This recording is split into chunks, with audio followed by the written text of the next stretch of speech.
आज मुझे काफी दिनों बाद गांव का नजारा देखने को मिलता है और गांव में जो सुकून होता है वो आज मैं फील कर पाता हूं। मैं तो गांव में ही रहता हूं, फिर मैं ऐसा क्यों बोल रहा हूं ये सब आपको ब्लॉग के अंत तक पता चल जाएगा। तो राम राम दोस्तों, मेरा नाम है करण, आप सभी का स्वागत है आज के इस नए ब्लॉग में। आज हो गई 26 अप्रैल और दिन है रविवार। आज सुबह जब मैं सो के उठता हूँ तो मुझे लगता है कि मैं लेट सो के उठा हूँ, लेकिन जब मैं टाइम देखता हूँ तो मैं हैरान हो जाता हूँ। मैं आपको एक चीज दिखाता हूँ, मैं जब कमरे के बाहर आकर देखता हूँ तो धूप इतनी तेज निकली होती है, ऐसा लगता है कि 11 बज रहे हो।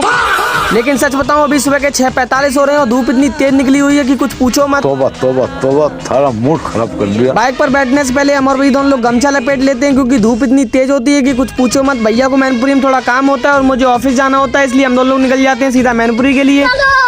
आज संडे होता है इसलिए ऑफिस में कोई आया तो होता नहीं, मैं अकेला आया होता हूँ तो फिर मैं कपड़ा उठाकर लग जाता हूँ पीसी की साफ सफाई करने में।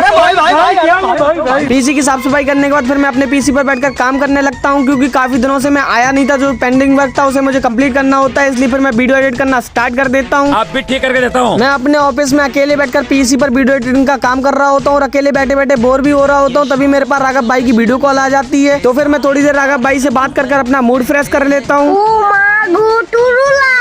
ऑफिस में गर्मी इतनी लग रही होती है कि कोई काम करने का मन ही नहीं कर रहा होता है और अभी मेरे ऑफिस की एसी काम नहीं कर रही है क्योंकि उसकी सर्विस नहीं हुई है। तो फिर धीरे धीरे काफी देर मेहनत करने के बाद आखिरकार मेरी वीडियो एडिट हो ही जाती है, तो फिर मैं उसे जल्दी से एक्सपोर्ट भी कर लेता हूँ। अभी 4 बज रहे हैं तो फिर मैं अपना काम खत्म करके और पीसी को शट डाउन कर निकल जाता हूँ अपनी पहले वाली दुकान के लिए, क्योंकि वहाँ पर मुझे थोड़ा काम है। अपनी पुरानी दुकान की लोकेशन पर पहुंचकर दुकान के मालिक से परमिशन लेने के बाद फिर मैं निकल जाता हूँ दुकान की छत के लिए, क्योंकि वहाँ पर मुझे थोड़ा काम है। ये साला कर क्या रहा है यहाँ पे? मैं रिंच वगैरह लेकर इतनी धूप में अकेले ही दुकान की छत पर आ जाता हूँ, क्योंकि जब मैंने दुकान खाली करी थी तो मैंने वाईफाई नहीं खोला था। आज मुझे दुकान से अपना वाईफाई खोलना है तो फिर मैं रिंच लेकर लग जाता हूँ दुकान का वाईफाई खोलने में। वाईफाई खोलने के बाद अब मुझे गांव भी जाना है, इसलिए मैं आ जाता हूँ किराए पर और किराए पर ऑटो का वेट करने लगता हूँ। जैसे ही मुझे ऑटो मिल जाएगा तो फिर मैं निकल जाऊंगा सीधा गांव के लिए। ये दुख का खत्म नहीं होता बे। ऑटो में बैठकर मैं पुल पर आ जाता हूँ, कल की तरह पैदल ही निकल जाता हूँ अपने घर के लिए, क्योंकि हम लोगों ने गरीबी देखी। आज मैं काफी दिनों बाद मैनपुरी से अपने घर जल्दी आ जाता हूँ, तो फिर मैं कपड़े चेंज करने के बाद फिर अपने घेर में आ जाता हूँ। क्या हुई? क्योंकि आज मैं काफी दिनों बाद अपने गाँव को सही तरीके से देख पाऊंगा और गाँव के मजे ले पाऊंगा।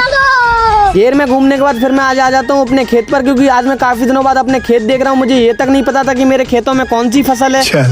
जॉब और दुकान के चक्कर में तो गांव की पूरी तरीके से लाइफ ही भूल गया। तो सच बता रहा हूँ गांव में बहुत ज्यादा मजा आ रहा है। गार्डन हो रहा है, बहुत मजा आ रहा है यहाँ। खेत पर आया होता हूँ, यहाँ पर काफी ज्यादा ठंडा लग रहा होता है और काफी ज्यादा सुकून भी मिल रहा होता है। बहुत ज्यादा शांति होती है और साफ हवा होती है। ये बड़ी अच्छी बात कही आप। खेतों पर तो मेरी समर भी लगी होती है और अभी ये समझ चल नहीं रही है। कुछ दिनों बाद मेरी समझ चालू हो जाएगी तो फिर यहाँ पर और ज्यादा मजा आएगा। गाँव को घूमने के बाद मैं घर पर वापस आता हूँ तो मम्मी मेरे लिए गर्मा गर्म तहरी बना देती है, तो फिर मैं जल्दी से तहरी खींच देता हूँ क्योंकि काफी तेज भूख लगी होती है।